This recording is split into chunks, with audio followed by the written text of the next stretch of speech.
आज हम लोग आपकी कक्षा 12 की हिंदी की पाठ्य पुस्तक में पाठ है अशोक के फूल और इसके लेखक हैं डॉक्टर हजारी प्रसाद द्विवेदी।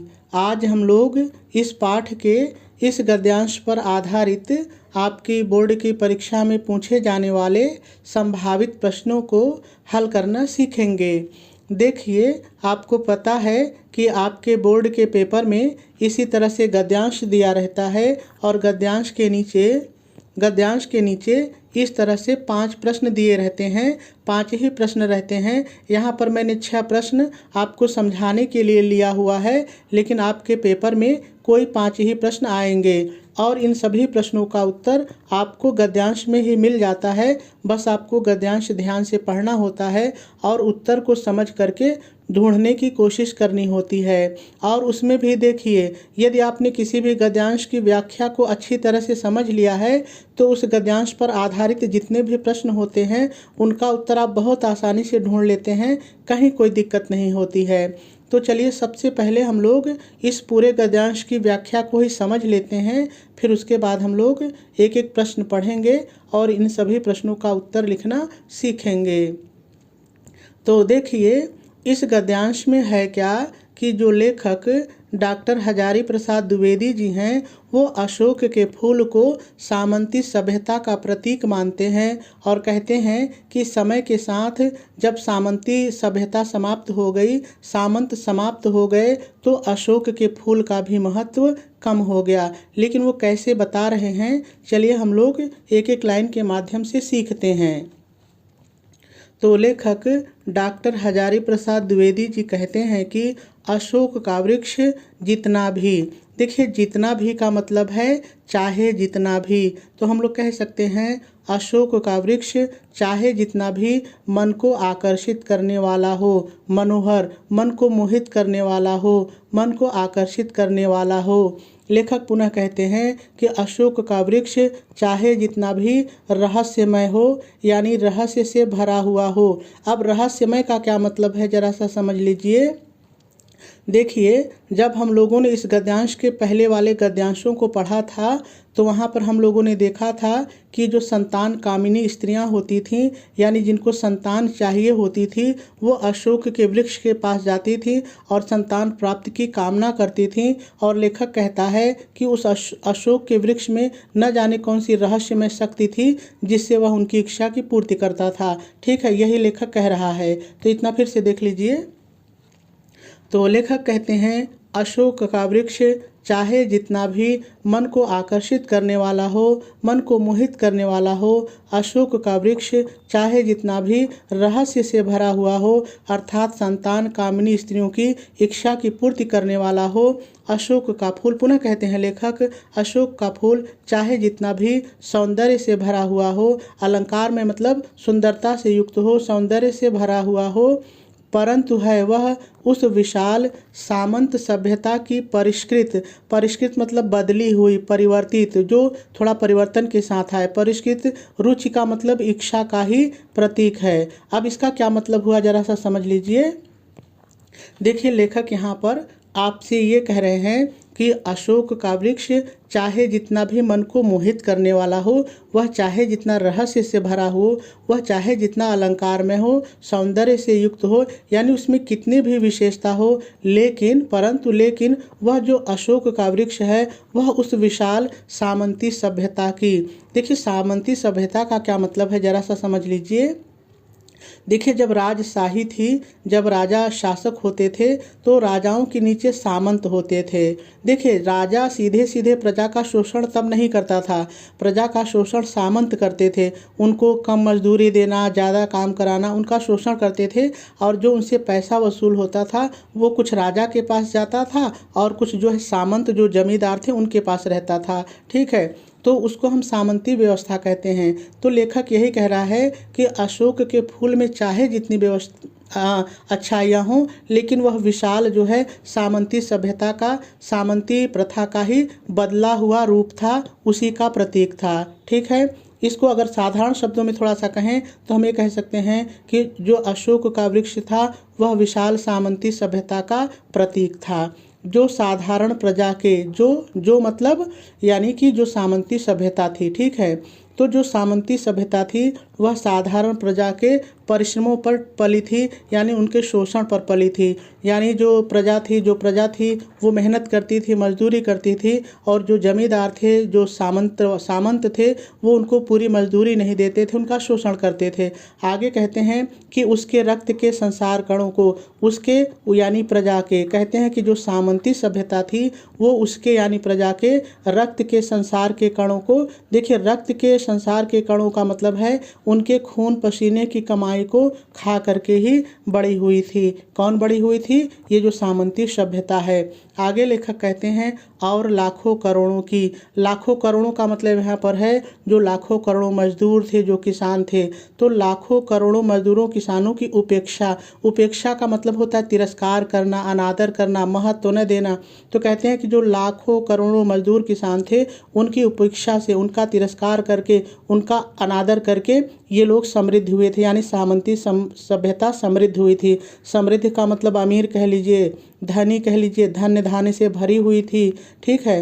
तो इतने में मैं फिर से एक बार बता दूं, लेखक कहते हैं कि अशोक का वृक्ष विशाल सामंती सभ्यता का प्रतीक है, और यह जो सभ्यता थी साधारण प्रजा के परिश्रमों पर उसका शोषण करके पली थी, और उसके खून पसीने की कमाई को खा करके बड़ी हुई थी। और साथ ही साथ कहते हैं कि लाखों करोड़ों मजदूरों की उपेक्षा करके, उनका तिरस्कार करके यह धन धान्य से भरी हुई थी।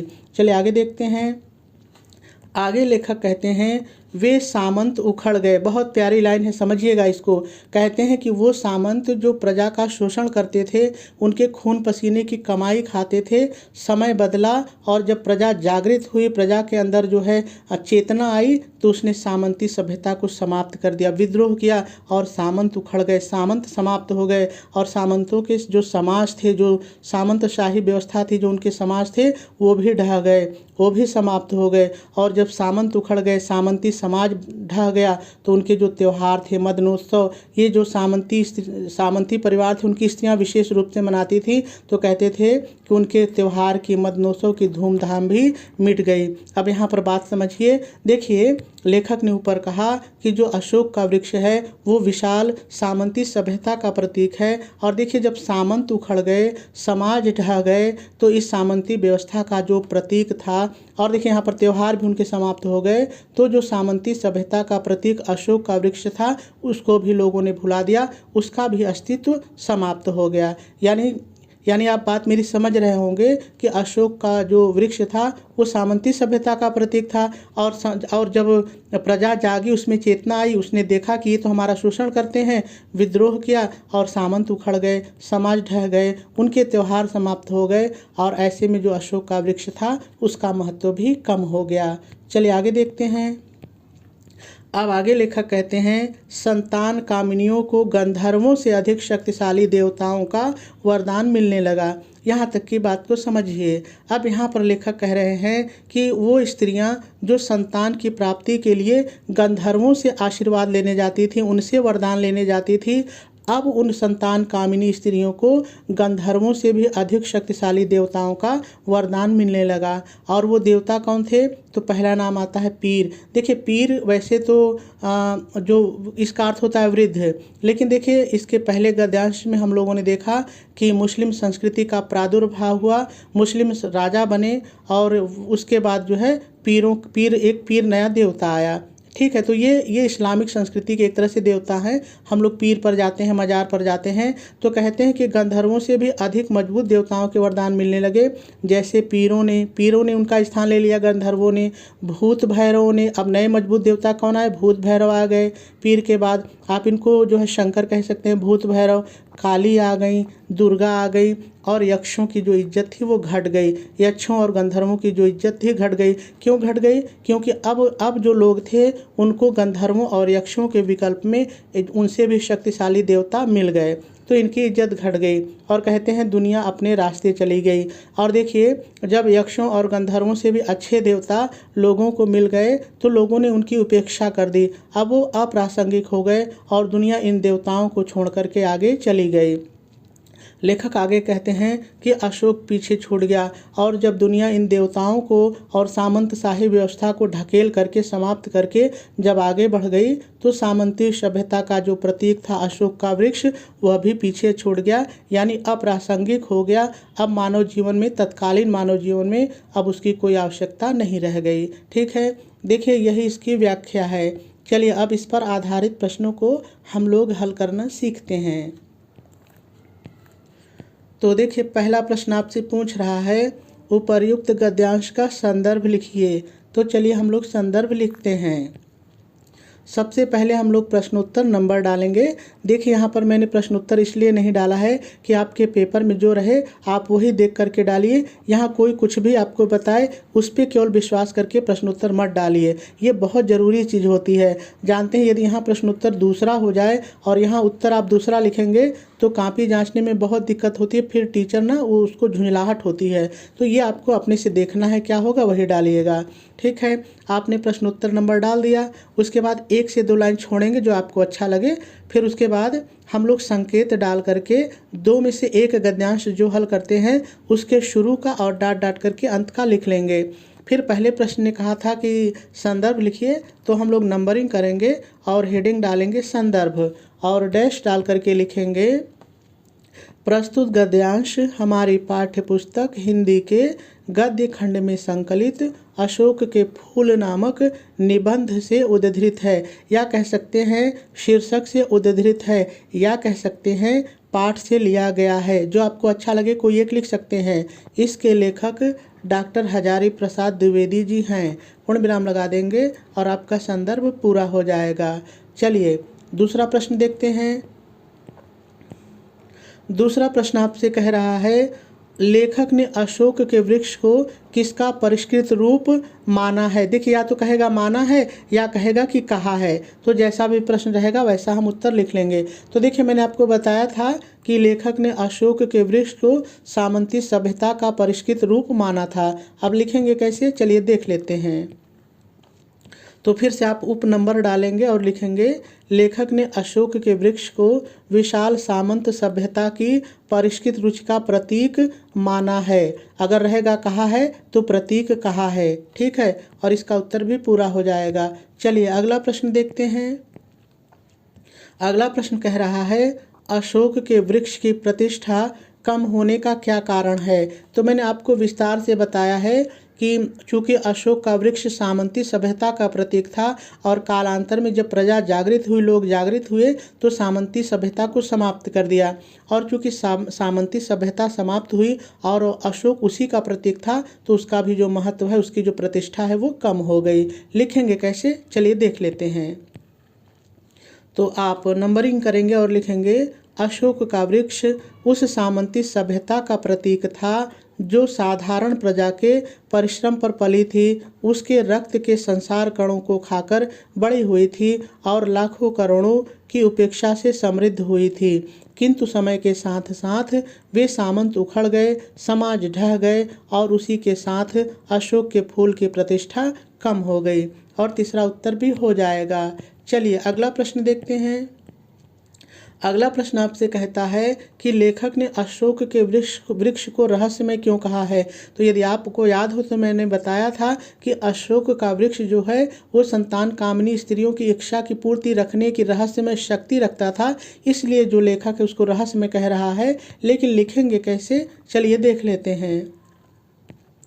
तो आप नंबरिंग करेंगे और लिखेंगे संतान कामिनियों की संतान प्राप्ति की इच्छा को पूर्ण करने की सामर्थ्य माने शक्ति के कारण अशोक के वृक्ष को रहस्यमय कहा गया है। और इसका उत्तर भी पूरा हो जाएगा।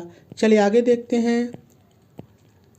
अगला प्रश्न आपसे कह रहा है, ध्यान रहे 5 ही प्रश्न आएंगे, मैंने एक ज़्यादा लिया है। तो अगला प्रश्न आपसे कह रहा है मदनोत्सव का संधि विच्छेद करते हुए संधि का नाम लिखिए। तो चलिए देखते हैं। आप नंबरिंग करेंगे और देखिए शब्द संधि विच्छेद और यहाँ पर लिख देंगे संधि का नाम, तो और अच्छा रहेगा। ठीक है, अब देखिए शब्द क्या है, मदनोत्सव संधि विच्छेद क्या है? मदन धन उत्सव, और इसमें जो संधि का नाम है वो गुण संधि है। यहाँ एक चीज़ और आप कर सकते हैं, यदि आपको ये चीज़ें अच्छी नहीं लग रही हैं तो आप केवल इतना भी लिख सकते हैं, ठीक है। आप मदनोत्सव लिखेंगे, डैश डालेंगे, लिखेंगे मदन धन उत्सव और बराबर करके लिख देंगे गुण संधि। ऐसे भी आप उत्तर लिख सकते हैं, जैसी आपकी मर्जी। चलिए अगला प्रश्न देखते हैं। अगला प्रश्न आपसे कह रहा है रेखांकित अंश की व्याख्या कीजिए। तो चलिए पहले थोड़ा सा हम लोग रेखांकित अंश देख लेते हैं। तो देखिए आपको यहाँ दिख रहा होगा, यहाँ से रेखा खींची गई है और पूरा यहाँ से लेकर के यहाँ तक रेखा खींची गई है। इतनी की व्याख्या हमको लिखनी है, लेकिन ध्यान रहे ये रेखा यहाँ भी खींची जा सकती है, पेपर बनाने वाला यहाँ भी खींच सकता है। तो ऐसे में आप पूरे गद्यांश की जो व्याख्या है समझे रहिए, चाहे हल्का फुल्का ही समझे रहिए, ताकि यदि कहीं और जगह लाइन रहे तो आप कुछ तो लिख सकें, ठीक है। तो जहाँ रेखा खींची है मैंने उसकी व्याख्या कैसे लिखी है चलिए देख लेते हैं। तो देखिए सबसे पहले आप नंबरिंग करेंगे और हेडिंग डालेंगे रेखांकित अंश की व्याख्या, और डैश डाल करके लिखेंगे प्रस्तुत रेखांकित अंश में लेखक डॉक्टर हजारी प्रसाद द्विवेदी जी अशोक के वृक्ष को सामंती सभ्यता का प्रतीक मानते हुए उसकी प्रतिष्ठा के कम होने के कारणों का वर्णन करते हुए कहते हैं कि, देखिए इतना मैंने भाव के अनुसार अपनी तरफ से जोड़ा है, ठीक है। और आपको भी ऐसा करना चाहिए। यदि आपको पता है कि गद्यांश में क्या कहा गया है तो उसका प्रसंग निकालिए कि कहा क्या गया है। ये एक तरह से ना ये प्रसंग ही है, और प्रसंग को पहले जोड़िए फिर व्याख्या शुरू करिए। तो देखिए अब आगे लाइन की व्याख्या क्या कहती है। तो कहते हैं कि अशोक का वृक्ष कितना भी आकर्षण से भरा हुआ हो, मन को मोहित करने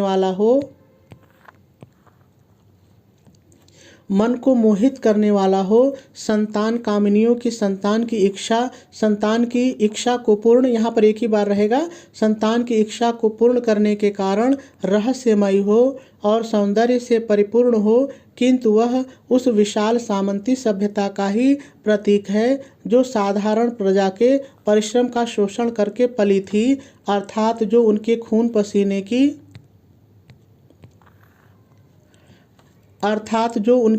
पसीने की कमाई का शोषण करके बड़ी हुई थी, और जो लाखों करोड़ों मजदूरों किसानों की उपेक्षा करके धन धान्य से समृद्ध हुई थी, या आप सीधे सीधे कह सकते हैं समृद्ध हुई थी, ठीक है। इस तरह से रेखांकित अंश की व्याख्या भी पूरी हो जाएगी।